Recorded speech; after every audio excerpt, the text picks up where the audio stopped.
Shortly after the turmoil of World War II and the reclamation of the Philippines by the Allies from the invading Japanese forces, Christian missionaries that had fled during the war came back to the islands to tend to the flocks that they had left behind. In their resolve to serve, they chose the most remote and hard-hit locations that they could find. One American missionary named Dennis McNamara was excited to learn that he had been called to serve in the impoverished town of Baungan, several miles from the major city of Cagayan de Oro on the Isle of Mindanao. Mindanao is a massive mountainous island in the southern Philippines, stretching for nearly 300 miles from north to south. Home to vast mountain ranges and volcanoes, it is also home to Mount Apo, the tallest peak in the country. Dennis, our American missionary, grew up in western Pennsylvania, where he learned how to live off the land, was used to traversing mountains, and came from a good, hardy Pennsylvania Dutch family. Although he was rarely frightened by anything, nothing could have prepared him to face what he would encounter in Baungan all those long years ago. One of Dennis's duties was to help out in the funeral rites when a local passed away. It was during the funeral of an elderly grandmother that he heard some of her family murmuring about their fear for the body if it were to be buried on the hillside graveyard where the family had plots. There was something that had been disturbing the graves, and parts of the bodies were found missing from those newly buried. The family were convinced that an Aswang was at work, and they feared the body of the grandmother would be its next victim. A bit confused and unfamiliar with the term Aswang, Dennis innocently asked the family why the police could not stop the grave robbers. With whispered voices, they corrected the young missionary that they were not talking about mere grave robbers. The Aswang was a demonic spirit who lived off the rotting bodies of the dead. It would feast on the newly buried in order to maintain its hold in the physical world. Later, after it had finished its gory meal, it would replace the body with sticks and leaves from the nearby forest. There would be literally nothing left of the corpse after it was consumed. There was no waste. The dead body would replenish the Aswang's physical form until its unholy hunger began to once again take over. It seems the local cemeteries had been plagued for years with the terror of at least one Aswang. Some were now completely abandoned for new burials. But when the families went to other cemeteries in hopes to avoid the same thing happening to their loved ones, after a while, even those graves were found to be disturbed as well. Upon further investigation, they found the familiar twisted foliage of sticks and leaves that the demonic spirit would leave behind after a meal. It had struck twice in the last month at the hillside cemetery in which the grandmother was supposed to be laid to rest. In fact, the creature was sighted late one evening, running into the thick underbrush, carrying off a gruesome morsel to sustain itself. To Dennis, this was all a bunch of superstitious nonsense. He had been in the church for years and had never seen anything supernatural. In truth, he even doubted the miraculous because he was raised in a church that believed miracles and supernatural events in a life of faith died along with the last apostle thousands of years ago.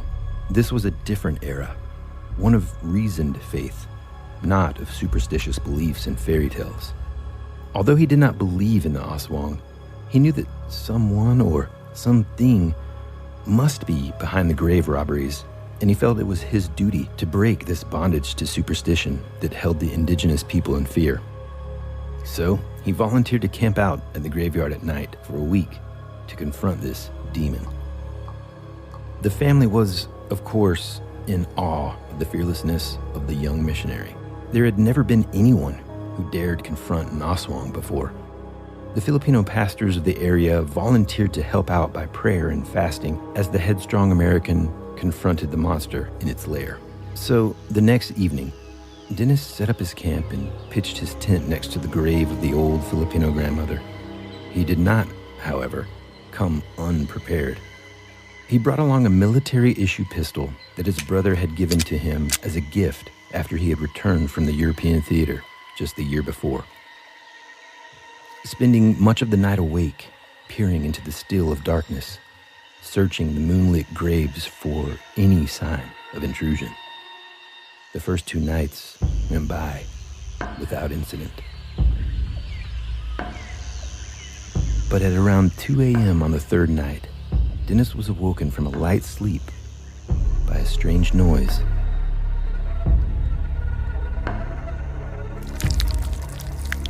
It was a slobbering, wet sound, as if someone without teeth were trying to eat thickly sauced spare ribs. Removing the pistol from under his pillow, Dennis pulled the hammer back and pushed open the tent flap. All he saw at first was nothing but darkness, and the sickening slobber in the night stopped. Then he heard the rustling of the underbrush and saw something dash into a thicket. Although its full shape was hidden in the shadows, he saw a small, hunched-back creature that resembled a twisted, naked body of an old man. Except the color was different. It was not the color of any flesh he had ever seen. It was light and almost translucent. As the creature bent to duck under the thicket, it looked back at the young missionary. And that's when Dennis saw a dull green glow reflecting in the eyes of this creature, as if from some unseen fire. And hanging from the gruesome creature's mouth was a half-eaten human arm. Filled with a surge of adrenaline, Dennis quickly raised his hand and fired the pistol from where he stood, straight into the creature's face. The creature's head reeled back from the impact, and the arm flew out of its mouth. Then, it was gone. Dennis stood there by the tent, his body shaking, his hand firmly gripping the pistol, his heart pounding out of his chest. A few of the praying pastors heard the commotion and ran up the hillside from their post at the gravedigger's house at the bottom of the hill after hearing the shot ring through the still night air. As they crested the top of the hill, all they found was the disturbed grave and a shaking American man holding a freshly fired pistol, still aiming it at the dismembered arm of the recently buried Filipino grandmother. It took Dennis a few days to truly regain his composure, and he was absolutely sure of what he saw. He had just taken a step into a larger universe. He had no idea what to do about the Aswang, but he knew that whatever was to be done about the creature, he was ill-prepared to deal with this otherworldly abomination. So eventually, they called in a Catholic priest from a neighboring province who knew how to deal with demonic forces. He cleansed and reclaimed the graveyards, and the ghoulish activities soon ceased. Things eventually returned back to normal, and after the decades rolled on, few locals remembered the incidents that happened in the graveyards of Bangon. But Dennis McNamara would never forget what he encountered that dark evening. From that time on, he could never again dismiss the supernatural as mere folk tales and superstitions, and his world would never again be the same. Deep in the darkest heart of the Philippines sits a terrifying creature. As night falls, it begins the hunt for human blood, stalking its prey in the shadows of your town, neighborhood, and even your home. Its tongue drips in hunger, emitting a tick-tick-ticking noise from the vast darkness. This is the Aswang, the most feared creature in Philippine folklore.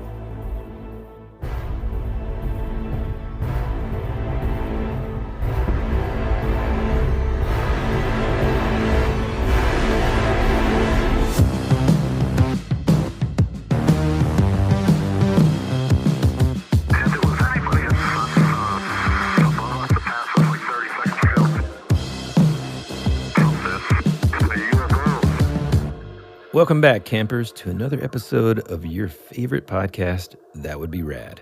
A podcast that majors in 80s and 90s nostalgia, comic culture, all things paranormal, and minors in retro video games, tabletop RPGs, pre-internet mysteries, and trying to raise our kids to be half as cool as we were back in the 80s. We are your hosts, Woody Brown and Tyler Bentz. What's up, brother? You know, just hanging in there. Well, first, I wanted to say welcome to any new listeners that we have. And, of course, welcome back to our diehard listeners who come every week. You know, this week, in another installment of our Camp Rad Strangeness, where we have been talking about sort of the typical things that you think about in terms of like weird and strange things that occur in and around a campsite or just in the summer, right? We just wanted to cover a lot of just interesting topics this summer. And I got to tell you, man, I am super pumped that we went back around the world to kind of my old neck of the woods. Yeah. Southeast Asia. You know, the Philippines aren't too far from where I kind of grew up in Indonesia. And learning about this mythical creature was absolutely fascinating to me. Yeah. Yeah. And truly... Sorry about that. Go ahead. All you. Take it away. No, I was just going to say, yeah, it's fascinating. And also a little, I don't even know how to say this, like a little sort of vague and sort of multifaceted, I guess, is maybe a good way to put it. Well, no, I mean, it's true, man, because like, you know, this story in particular kind of deals with only a single somewhat small aspect of the Aswang, you know, as we kind of came to discover. And I think, I mean, you'd heard of the Aswang before, right?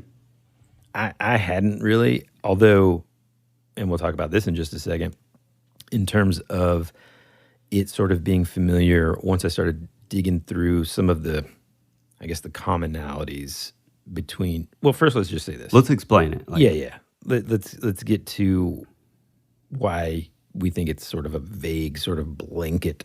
So I had originally heard of the term. I think I'd heard it on, I don't know, some podcast years and years and years ago. And I had always heard of it called like Aswang, which is probably just an Americanized, you know, mispronunciation, yeah. So I think it is Aswang. But when I had heard about it, I just, at least in my memory, I feel like I had just always sort of thought that it was like a werewolf type thing. But really, when you kind of start looking into it, you know, the word Aswang is sort of this, it's almost like an umbrella term for a multitude of, you know, cryptids or entities. I mean, it could be a demon. It could be like your sort of typical, well, somewhat typical idea of a vampire, sort of a ghoul or spirit type thing, to a witch, to a werewolf / were-dog, technically. And even this sort of almost like a chupacabra, like viscera sucker, I think they refer to it. But yeah, it really is like this, you know, blanket term for a multitude of like possible cryptids. Yeah, it's like an all-encompassing, what happened there must have been one of those Aswangs, you know? Yeah. And that's kind of what we found out, kind of digging a little deeper. There's all these different, just hit the mic, all these different explanations, especially about how it looks physically. Right. And, you know, all that. One thing that I did find was the name Aswang originated from a Filipino word called Asawang, which means dog. Right. Because apparently a lot of the appearances are, I guess, dog-like. But I say that, and I also found a bunch of other stuff that kind of contradicts that a little bit, you know? Right. It's just every single one of these sort of entities that potentially represent this blanket term, I would say, are equally terrifying. Yeah. What's odd, though, too, is I kind of feel like, I don't know, in doing the research, you know, we are kind of and not to like throw shade at these other sort of civilizations and societies, but I do think a lot of these accounts are derived from, your very sort of like, fairly poor, fairly sort of reclusive, like little villages out in the middle of nowhere with not a ton of, grasp on the modern age, if you will. I mean, especially when, the first sort of written account came, I think, in the 16th century when the Spanish came to the Philippines and started hearing about these creatures from the townspeople. And that was kind of alluded to in some of the things that I read, and I actually kind of looked up the letters from, I guess, Juan de Plasencia. Oh, cool. To the king of Spain, kind of talking about everything from their culture to, marital rights and all of this stuff. But they also talked about their relation of worship, their gods, burials, superstitions, all this kind of stuff. And man, it gets kind of intense and kind of pretty scary, Yeah. Well, even like didn't like originally the Aswang, like it came from like this good god who would hide fire in like a coconut shell, and like there's all this kind of like very sort of like primitive sort of account of like where this being comes from. But yeah, you're right. I mean, it even back then, and oddly enough, boy, there is a lot of talk about placentas, menstrual blood, like fetuses being taken, and it's pretty gruesome, really. And I mean, the way it's often referred to is being a shape-shifting creature. And when you think about it through that lens, it makes it a little bit easier to kind of think, well, if it has the ability to kind of shape-shift, then it can kind of encompass a lot of these kind of creatures. It's important to note, kind of like what you were saying, a lot of these accounts and stuff were coming from these more rural, very, very small sort of farming villages away from the big cities. Kind of like, that story that listener that you just heard about this American missionary that went there after World War II. This village, if you look it up today, is extremely small. It's very remote. It's at the base of these mountains on this like plateau. There's, even to this day, almost nothing there. There's, a small sort of primitive, I found this sort of like, I forget what they call it, but it's like a little, if you can imagine, just like this little wooden hut with like a handmade sign on top that just, says, worship center or something, and it's like a little Christian outpost in the middle of this village. And so a lot of these stories and stuff were passed on as oral traditions from family to family. And it's interesting that throughout that region, but then on the other islands of the Philippines, there were these sort of tales and superstitions and accounts of running into this creature, even back then. And, a lot of it had to do with, they were superstitious as heck back then. This letter. Well, even now, the ones that are super sort of remote in the jungles and they're still kind of carrying that same tradition. Yeah.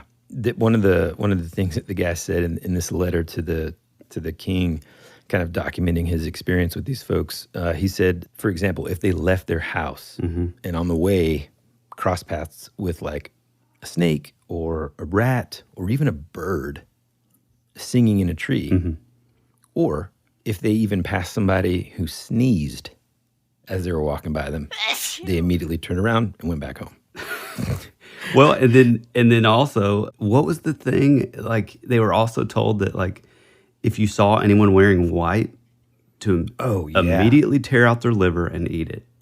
Yep. And in these letters, the guy, this was a different guy that experienced that part, but he makes a note in this letter that says basically, and this is true because one of our guys basically had white on, and they ripped out his guts, killed him. Jeez.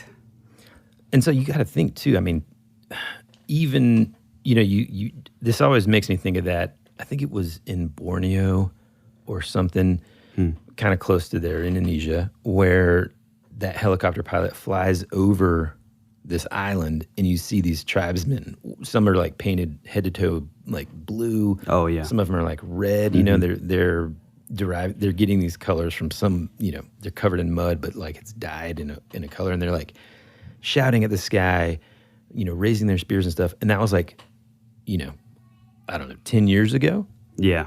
And so it's like 1600 or 16th century. All of a sudden these islanders in these remote villages that have never seen Spaniards, right, are all of a sudden like, huh, what is that? It must be a demon, I mean, the same thing kind of happened over here in the United States, Yeah, which you talking about, just a little aside, that's a fascinating thing to me. You talking about like the natives, seeing like a plane overhead and just like freaking out, like is this a god? Is this there's a concept, this it's not a theory, but it's called cargo cults, which is like a fascinating thing where I think this took place even as like close as like the 90s, possibly late 80s, but there was apparently, in like the Amazon or somewhere super, super remote, there was a downed fighter pilot, and he crashed. Missionaries or explorers, whatever, ended up coming across this tribe 40, 50 years later, and they would see like that these the natives would have like these symbols that they had, painted on themselves, and they had carved in trees, and they're basically like U.S. military symbols. And so to them, when this plane crashed, this was a gift from God, and it had like, the cargo within it, like maybe it had food or, supplies and stuff. So this was like manna from heaven. And so to them, like, oh, well, this is our God, so we need to represent our God with, they probably built a temple, and I think they, elevated, they gave the fighter pilot like a king's burial kind of thing. And it's just such an interesting concept of like these people who are out in the middle of nowhere, they have no connection to any other sort of civilization. All of a sudden a modern, plane crashes, and that's from their God. And so from then on, instead of crosses or a Star of David or these sort of religious iconography, it becomes like the paratrooper symbol or like the Air Force symbol. It's like, it's just such a fascinating kind of thing. Yeah, that injection of culture or symbolism that they had never witnessed before, and all of a sudden something's falling literally from the sky. Yeah. And to them, I mean, they don't ever see planes. They're so remote, so to those early sort of cultures, the sky basically represented God. That's where he lives. I kind of want to break down a little bit real quick some of the interesting aspects of this story that I found about this American missionary and kind of his experience. I think really it was interesting to me, of course. It wasn't unexpected. It was just interesting. He kind of goes into this scenario 100% just kind of being like, I'm going to get to the bottom of this. It's nothing crazy. And I'll be able to, kind of dispel these people's sort of superstitions and, about it being something demonic. And then, I mean, it's, again, one of those things that the second that I read this story, I couldn't help but sort of imagining myself, dark late at night in the tropics, lots of loud insects. Maybe it's raining if it's in the rainy season. And, you hear these rumors of this pretty terrifying thing, but you being sort of like a brave young man, you're like, whatever. I've got my gun here, and I'm not worried about it. And then sort of witnessing this creature with a dang arm in its mouth, staring back at you. With glowing green eyes. Yeah, just terrifying. And like we kind of said earlier, there really are just so many different varying sort of physical descriptions of what form this creature takes. A lot of time they start as a woman, Yeah. Oh, it's sexist. No. They start out as a woman during the day, and they're known to just be able to kind of blend in just almost seamlessly with the people around them or just like, quote unquote, their victims. And one thing that I don't know if you found this in your research, man, but I read about how if you see your reflection in someone else's eyes and it's upside down. Whoa, I didn't see this. Then you are face to face with an Aswang. Wow. Wild, right? That's cool. Yeah, I haven't heard that. Another thing is, okay, so you kind of mentioned this. Sometimes it can take the form of like a pig, a dog, a cat, a bird, or more like what this guy saw, more of like a hunchback, almost chupacabra type creature. Yeah. Old man looking creature. Which those are actually sort of two separate. So basically, one of the things that I read, which was kind of really pretty interesting. And again, I'm typically like the true believer, So, but I do have to say that this multifaceted sort of entity kind of like doesn't quite lend credibility to me. Like it sort of feels like. Basically, I've read where somebody sort of breaks down like, okay, well, if you're in, Romania, that's where your werewolf's going to come from. But like, here, what are the normal animals? You're going to have wild dogs. You're going to have pigs. You're going to have, so those become like the were animals, which to me, I don't know. I think that's, to me, that just seems like sort of a write-off of like, oh, it was the Aswang. But like, you have like your vampire, which is like what he said, you start off as a beautiful woman that sucks blood through a sharp pointed tongue, which, by the way, Guillermo del Toro's book. Yes, dude, I'm so glad you brought that up. And Show the Strain, apparently that's a lot of where, the look for the vampires are inspired by. Let me just interject real quick. Get in there. Because I remember when the strain came out, okay. Now keep in mind, like I said, the Aswang is relatively new to me. So when the strain came out, I thought, yes, man, I love, both of us love Guillermo del Toro. Oh, he's amazing. His mind works just as in this incredible way, very unique in my opinion, and like with his aesthetics and design and everything. So I went into it thinking, oh, this is going to be cool. It's a vampire show. I mean, whatever. And then I see this thing coming out of the mouth of these people. It's this like long, I don't know, man, like almost like a, what's the right word for it? Like a, they call it like a proboscis-like tongue. Yeah, just like this huge long thing and I remember thinking like, what in the heck? Yeah. And I just kind of lost interest. And that's my fault and my bad for not kind of researching it further and kind of thinking like, where did he get this from? Yeah. So this time around, I did it justice. And what I found was in this interview that he did in like 2014 or something, he talked about this. Yeah, he talked about how he really kind of pulled from two different creatures. And it's kind of like a composite of these two creatures. One is the Aswang, and of course it attacks its victims by projecting its long tongue. And then the other is the Strigoi. What is that? Of Eastern European fame. And so the Strigoi is kind of like a vampire-ish creature that has a stinger under its tongue. And so you kind of combine those two creatures. And so because, again, just like you, I'm not real familiar with the Strigoi, that means we're going to have an episode on that it. sounds So cool. that we have to do the research because it sounds really awesome. Is it also like a vampire type Yeah. thing?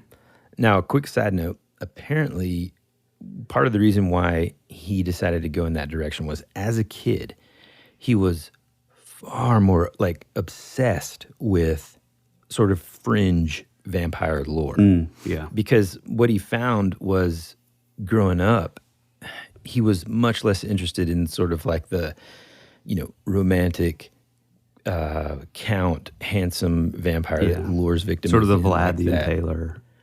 Yeah, like he Vlad instead Tepes, was. I believe is his name. He was, and this is interesting. And if you've ever seen any of his movies, it makes complete sense. He was always more fascinated with like the biology behind things and the fringe science behind it all.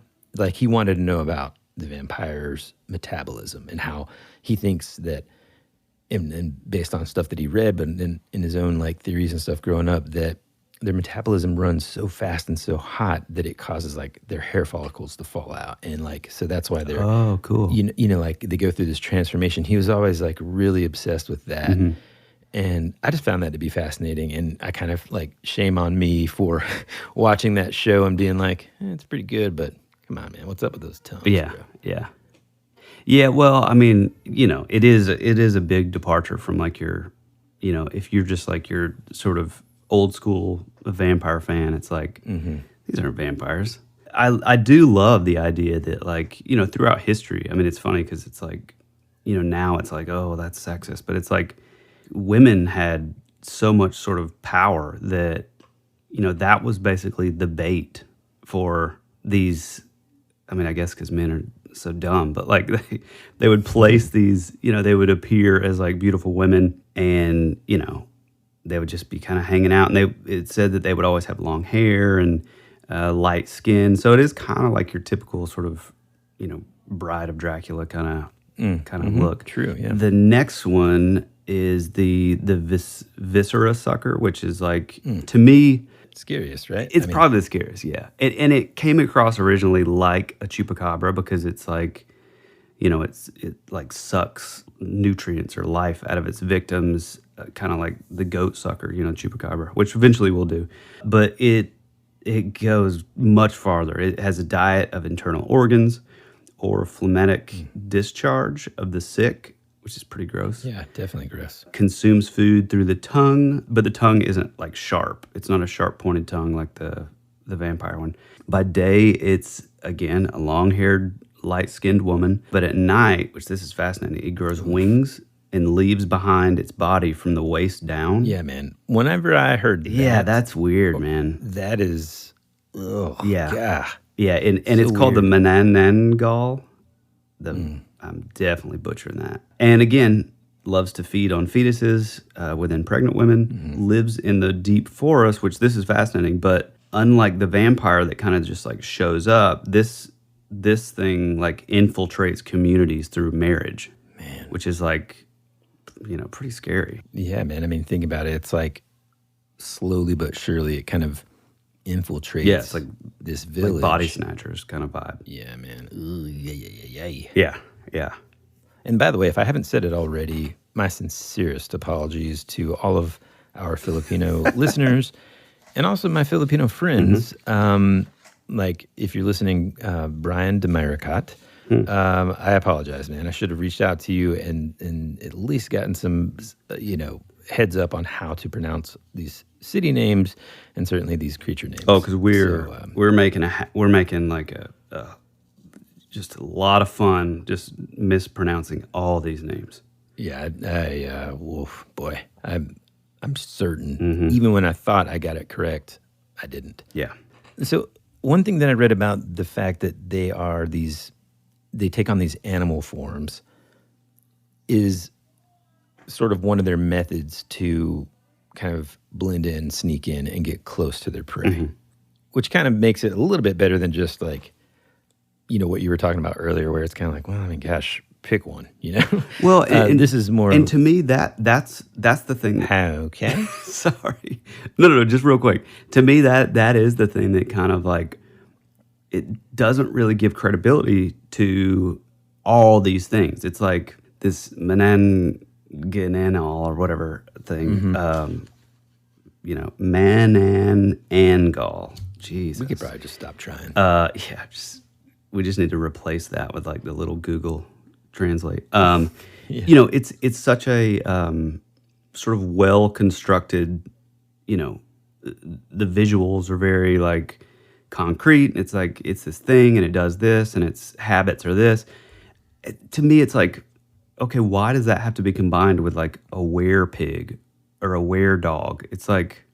Well, so they don't get discovered, right? So like, imagine... Right. That's true. You know, imagine they're onto you. Well, if you just transform into which, by the way... Yeah, but you can already transform into a woman, a beautiful woman. Yeah, no, but then they recognize you. All of a sudden, there's a new woman in the village. Yeah. You see what I'm saying? True. Now, I will tell you that for some reason, The idea of somebody being cursed to become like a werepig, Yeah. man, that sucks. Yeah.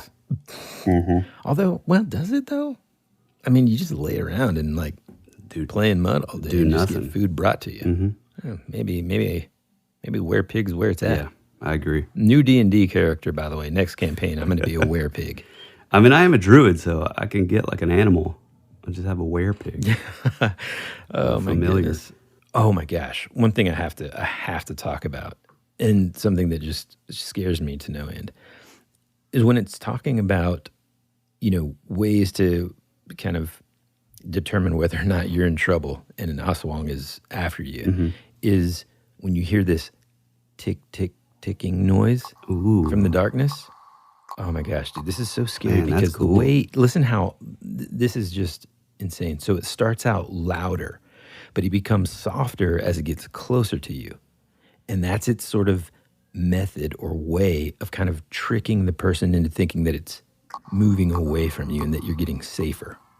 Is that not terrifying? Wow. I mean, that's genius. Yeah. One thing that I found that I thought was kind of fascinating is, so apparently there's like accounts or one of the things of like, when this like the vampire one and the viscera sucker one, a lot of times like if they're sort of feeding on you, they say like you'll become one of these things. And so one of the fascinating thing is this prominence of this X-linked dystonia Parkinson's disease that's in the area. So apparently like it's only like entirely only carried by males. It's also known as dystonia of Panay due to the fact that most current cases today can be traced back to the common ancestor in Panay.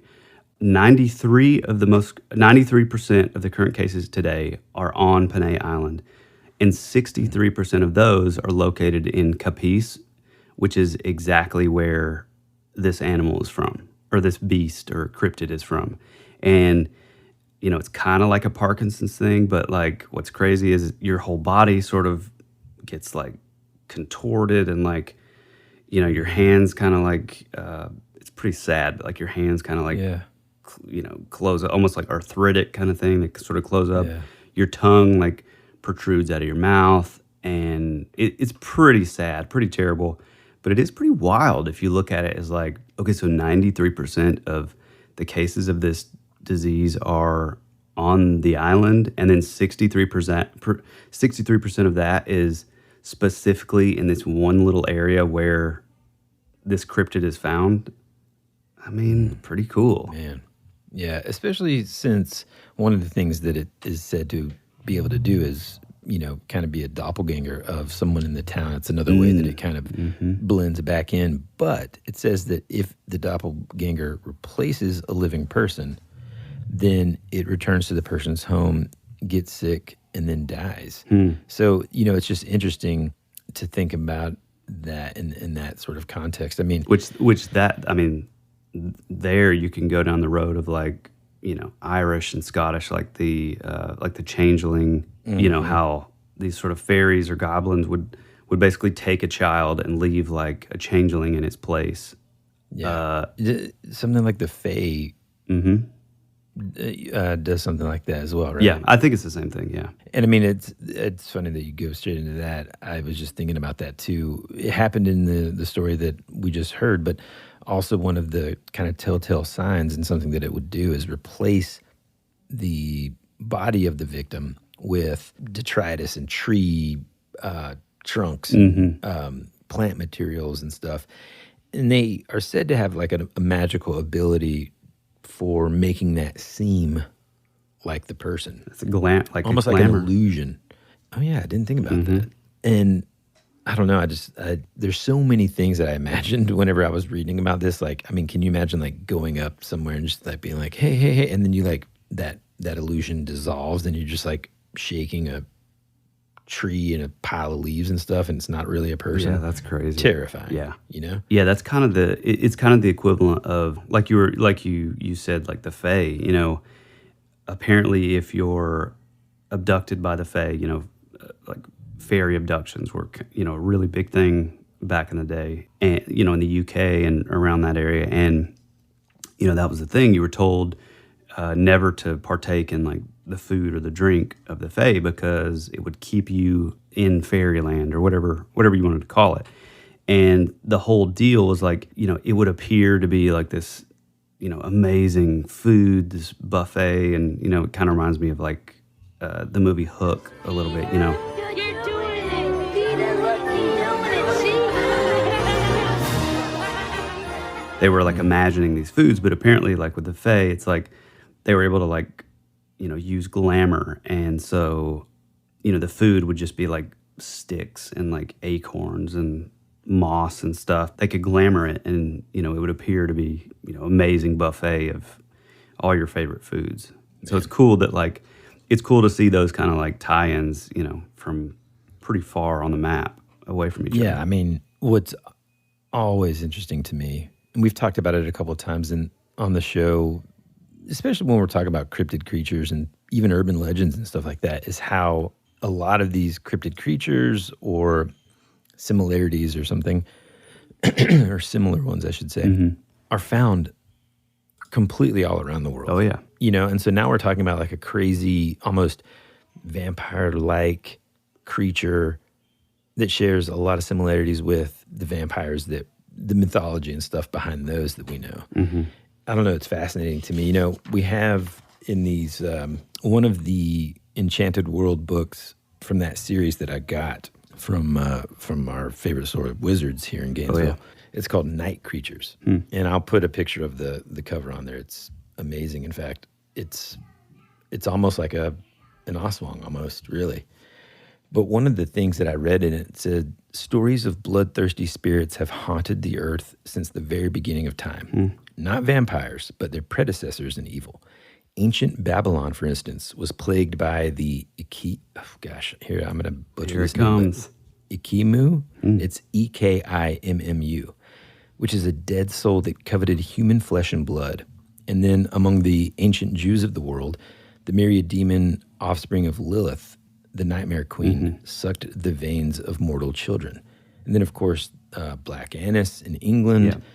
Yeah. You've got Count Dracula in Romania. You've got the Stenoi or whatever it's called that I mentioned earlier in Eastern Europe. And now we've got the Aswang in the Philippines. Yeah. And the probability of just like 1 or 2 or 10 people sort of spreading these myths around the world back then is pretty low, right? Well, another thing that's even cooler is like the first one that you mentioned, which is like a pre-Babylonian type deity. The urban legend. I don't even know if it'd be urban legend because it's such an old sort of concept. But the idea is that thing even survived. The Great Flood. Post flood, it would sit on the boat at night, and then in the day it would fly off, so nobody would ever find it. But basically, it was carried into the New World by like kind of hiding on the bow of the boat at night, or the ark rather, which is really cool to think about. Yeah, no kidding. Because you think about like, within the sort of story of Noah's Ark or something. You're really only thinking about the good animals, right? Yeah. But boy, I wonder if some of the evil ones were there too. Yeah, it's like straight up H.P. Lovecraft. So I kind of went down a rabbit trail like I typically do and ran across a few that I would like to talk about, other sort of Filipino cryptids that are pretty fascinating. Hold on, before you do that. After these messages, we'll be right back. Tyler, man, there's one thing that got me through this COVID craziness. I got in the mail a couple of items from our merch store. And I got to tell you, man, this crew neck sweater is maybe one of the most comfortable things I've ever worn. The inside of it is like, I don't know how to explain it, man. I'm never going to take this thing off. Wait a minute, we have sweaters? I mean, you know what I'm saying, sweatshirts. This sweatshirt is the most comfortable thing I have ever put on. I also got this like really cool trucker cap that says "Be Rad" on it. I mean, I think if people haven't already, they need to go check out our merchandise store. They can find it at shop.spreadshirt.com/thatwouldberad. So again, that's shop.spreadshirt.com/thatwouldberad. America's future can be determined by our dreams and our visions. It was very intense. For over 200 years, there have been reports of giant man-like creatures. From another dimension, another world, I don't know. The most intriguing mystery on the North American continent. You're listening to That Would Be Rad. Really, before you talk about that, I want to talk about ways to ward off this thing, and then we'll go to the other ones. Now, since we've kind of talked about, briefly sort of scratched the surface on all the different forms this scary thing can take and how easily it blends into people that you may know or just, within your city, it can infiltrate, in other words. Mm-hmm. And other than it's like a spy. Scary, yeah. Other than it's scary tick, tick, tick, tick, tick, tick, tick, tick, tick, tick sound. Mm-hmm. Other than that, what are the ways to defeat this thing? Well, the good news is we've got a couple. First... Also, I think we did forget to really expound on like the ghoul or the ghost one, which is basically like a humanoid. I think it's like sort of half spirit, half flesh. It consumes human corpses. It's sort of like a carrion eater type. Lives off of the dead. Sharp nails, sharp teeth, and they eat corpses. Apparently they smell rank and pungent because of their diet, and they gather in trees near cemeteries. Boy. Yeah. Anyway, carry on. So there are a couple quick ways to protect yourself from an Aswang. Okay. If, there's a lot of beautiful places out in the Philippines. Mm-hmm. A lot. Oh, yeah. Just absolutely gorgeous. So if you find yourself there vacationing, or perhaps maybe we're not immune to the Aswang here in the United States. I mean, perhaps they're amongst us right now. I mean, do you think we'd see any at Camp RAD Strangeness this year? Well, if you do, campers, here's the way to defeat them. Number one, now you're going to have to get this at the beach or maybe sneak into an aquarium and get it done here. But if you have a stingray's tail laying around the house. Easy to find. Relatively easy. Yeah. You might be able to find one on eBay. Mm-hmm. They call it a buntat pagi. Okay. And basically, a lot of folks will have this a lot of Filipino homes will have this in their house to dispel the presence. But also, I read that they also make them they kind of fashion it into a whip that apparently will help to defeat the creature as well. Now, a couple of sort of normal ones that we have heard of before, especially about warding off vampires. Apparently garlic is something that they will bizarre, avoid. Salt, which also can ward off demons. And that's a pretty common. And so it's almost like a combo. And then ginger. And the good news there is, if you think about cuisine in the region, all those ingredients should be readily available around the house. What is it with garlic, though? I don't know, man. And I don't know. And how did I kind of feel like somebody was like, man, I'm not a big fan of garlic because it's so aromatic. Mm-hmm. And then they're like, yeah, man, I mean, you can use it to ward off. Hey, come over here. You can use this. It's a couple of knock-around guys with a garlic. Yeah, man, you hang it up at the window. Mm-hmm. You could use it for the gravy. You could use it for the sauce. By the way, I just found stingray tail with barbs on eBay. Buy it now for $22. So. You understand? Exactly. Boom. You're safe, guys. You're safe. And for all the campers that are religious artifacts also work, such as holy water, crucifixes, and that kind of thing. Which, I mean, the Frog Brothers already told us that. That is absolutely true. And if you watch the show, what is it called? Fear Street. No, with... Which, dude, have you seen this? No, I knew you were going to ask me. Oh, my God. I haven't had time. I just got back. I understand. Yeah. You got to watch it today, dude. Yeah, I will. Wait until you see how they incorporate the 1666 thing, dude. Wow. Ooh. Does it show? It's amazing. Oh, I guess it has to at the end, doesn't it? Yep. Oh, gosh, dude, it's going to be amazing. Wow, okay, good. So those are the main ways to get rid of them, keep them away from your house. Mm-hmm. I mean, for me, it's good news. I love Italian food. I love Asian food. Pump me up full of garlic, salt, and ginger.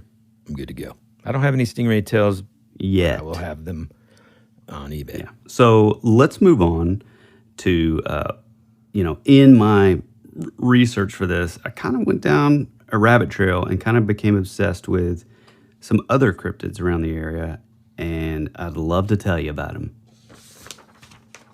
Okay.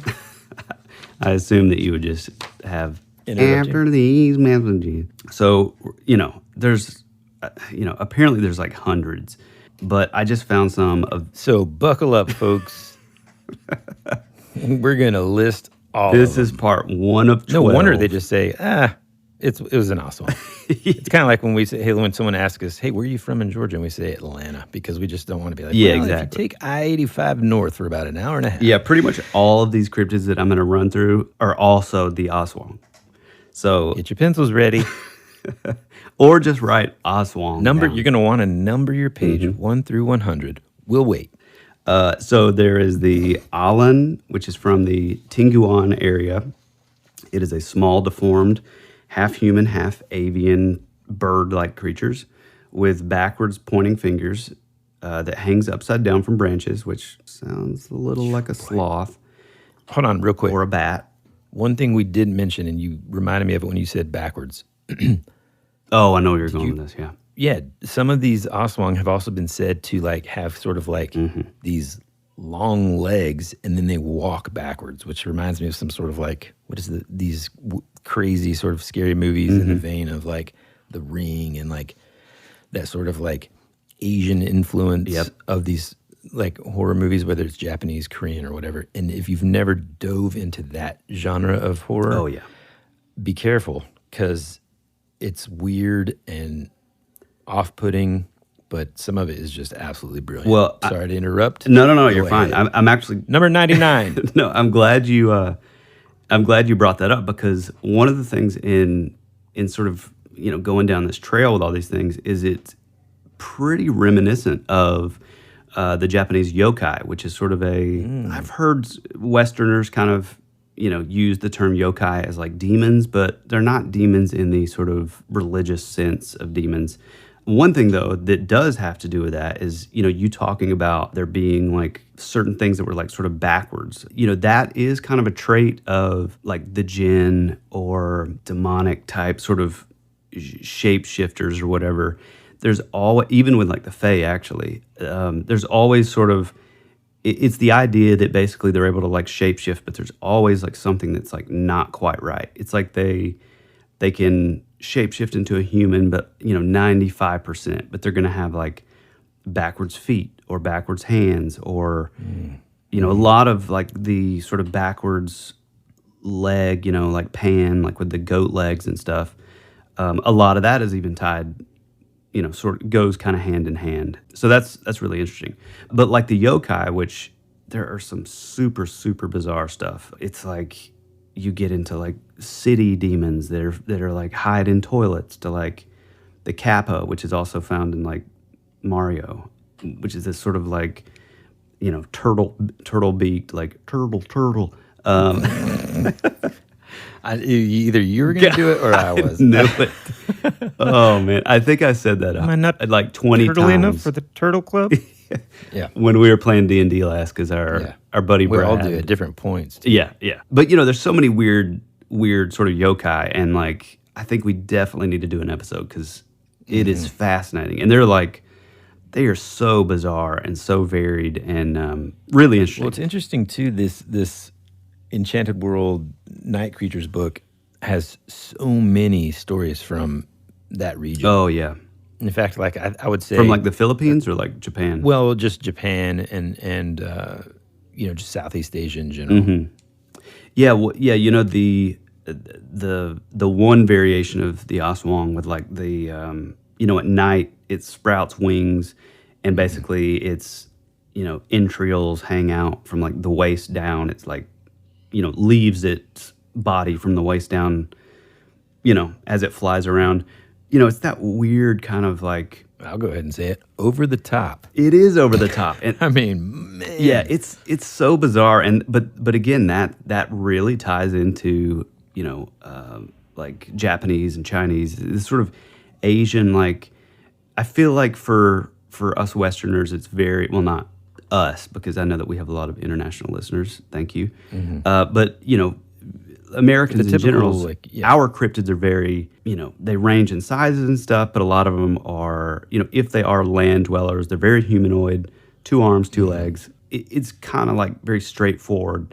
But boy, the Asians have wild stuff. And some really, it's just terrifying. Yeah, it's bizarre. You know? Yeah. So this Elan creature, half human, half bird, backwards hands. Here we go again. They procreate by collecting menstrual blood, aborted fetuses, and afterbirth from humans, which they form into Elan children.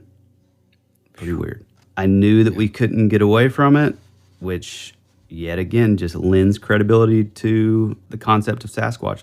There's the Amamongo, which is from the western Visayas area. It's hairy. It's a wild man-sized ape with long nails, known to terrorize solitary villages. The Kulariut from Pampanga. It's an elusive creature with big eyes, white beard, black fur, pretty harmless, lives in bamboo groves, and watches household members while they sleep.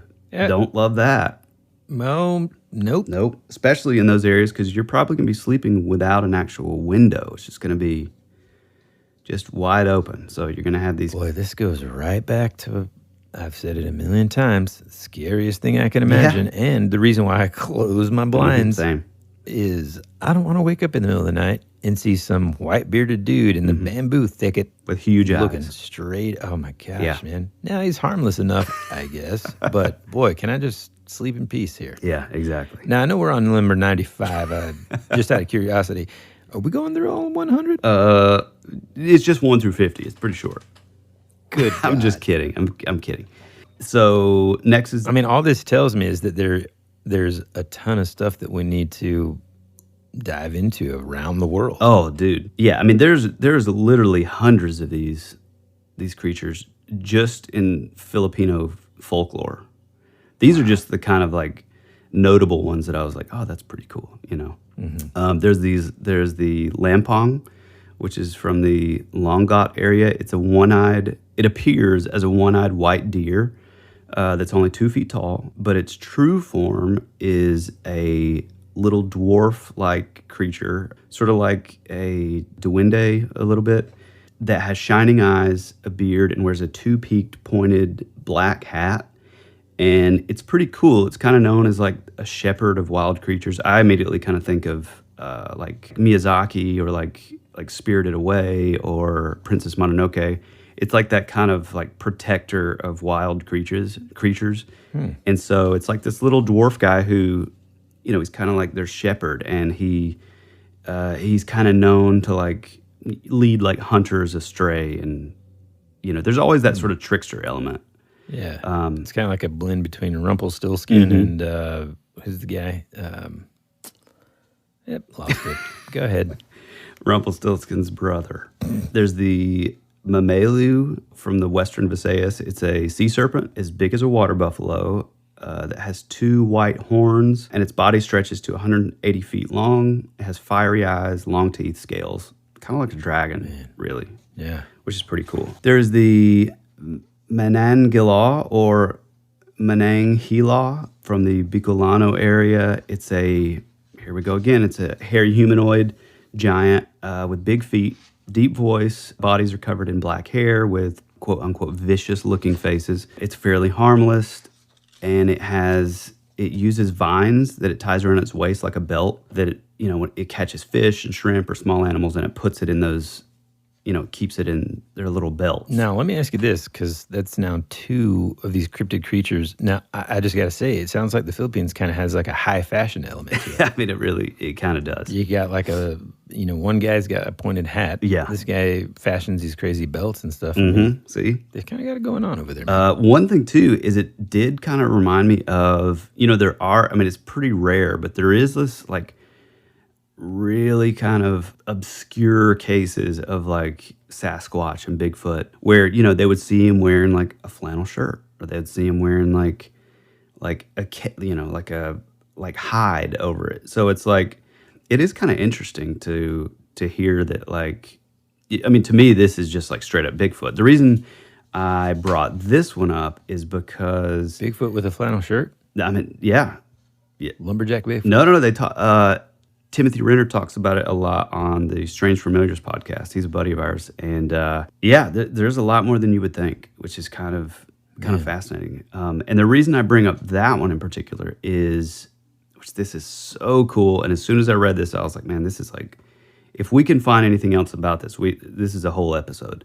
Apparently in the 1980s, two Menangilaw creatures, a mother and a child, were allegedly captured by soldiers patrolling Mount Isarog. The two beasts were chained to train wagons for 15 days and were fed live chickens. No one really knows what happened to them. It's like the account kind of ends there. If that is true, if that really did happen, they probably ended up, killing them or whatever. But, I mean, that's fascinating. I mean, I think I know what happened. They thought they tied him up, during the day because apparently that's whenever they're the weakest. Mm-hmm. At night, boom, they detached the top half of their bodies after sprouting wings, flew over there, attacked these people, took on their form, and replaced their previous forms with logs and twigs and a couple of leaves. Boom. Yeah. Escaped out of there. Now they're in America. I mean, it makes perfect sense. I think that's fascinating, though. Anything like in the 80s, these Filipino soldiers like keeping a mother and child Bigfoot chained up is pretty fascinating. Yeah. There's the Mantahungal from the Tagbanua area. It has a cow-like body that's covered with hair, two pairs of tusk-like incisors. It seems to me almost like a saber-toothed tiger type setup. Pretty weird, pretty fascinating though. There's the Anglo, which is from the WWII region, a large, frightful creature that appears to be made of rock and vines.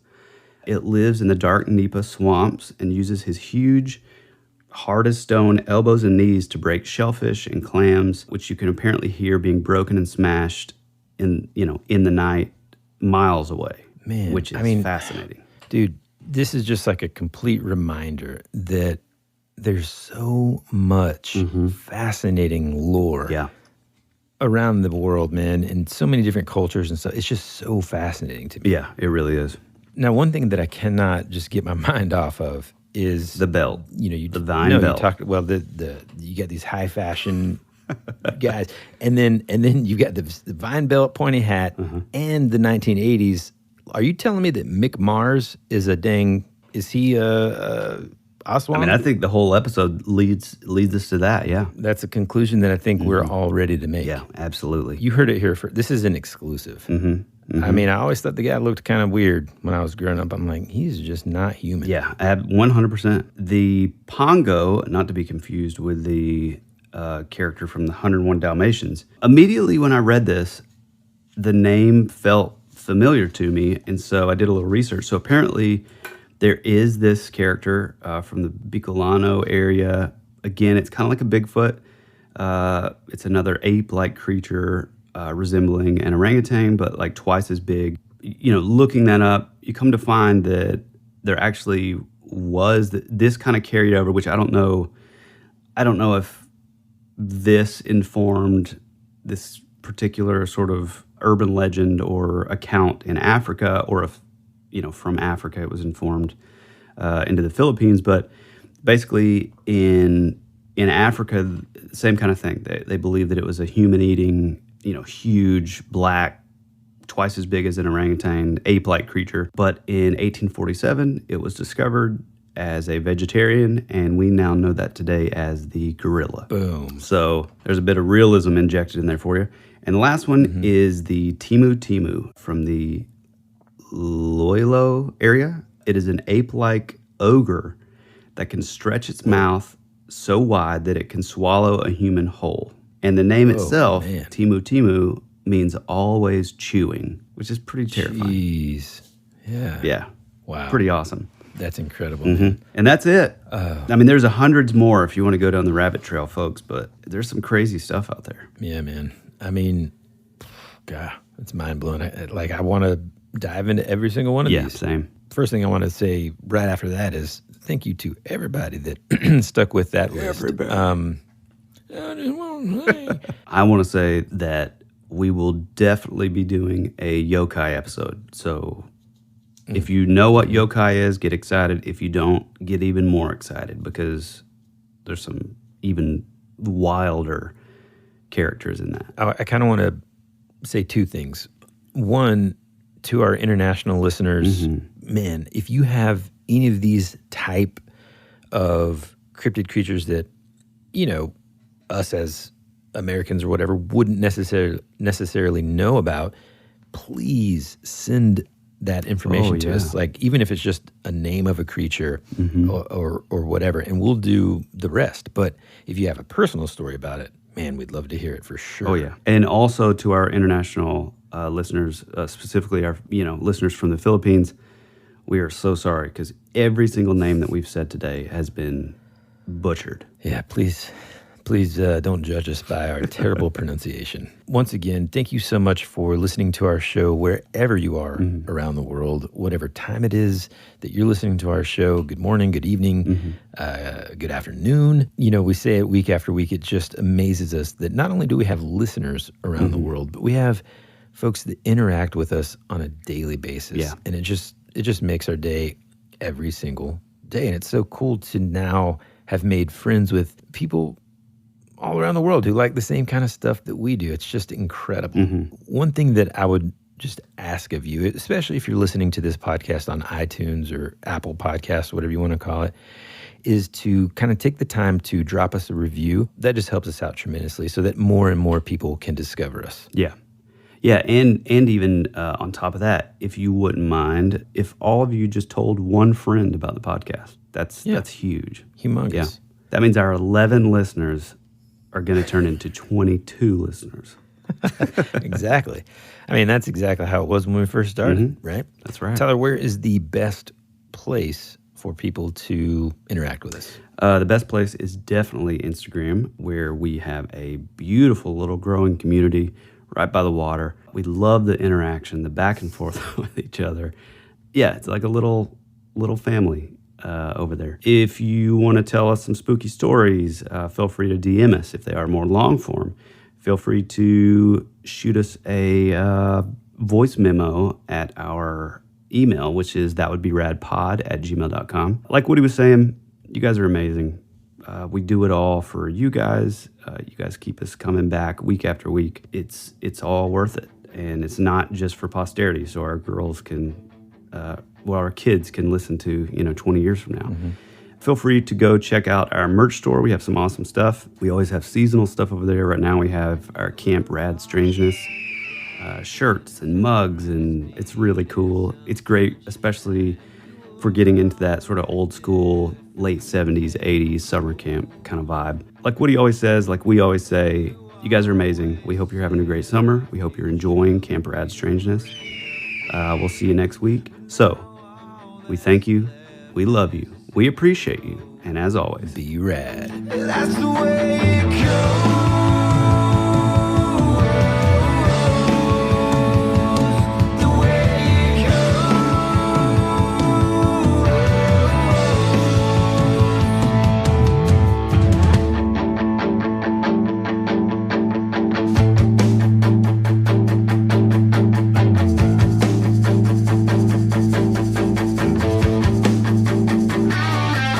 You're my favorite song on the radio.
sunshine. You were already dead before you became a ghost. You always said our future would be a parade of flowers, but now all that's left is a single rose. That's the way it goes.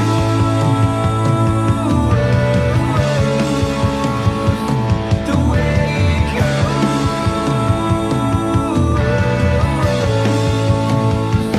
The way it goes.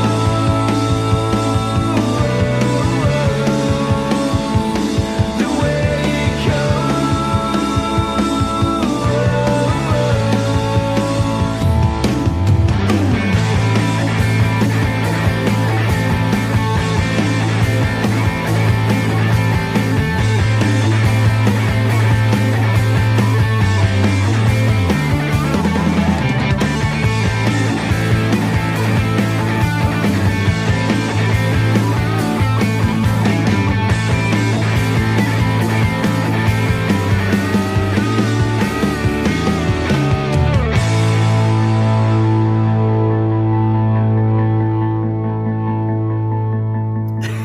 Oh man.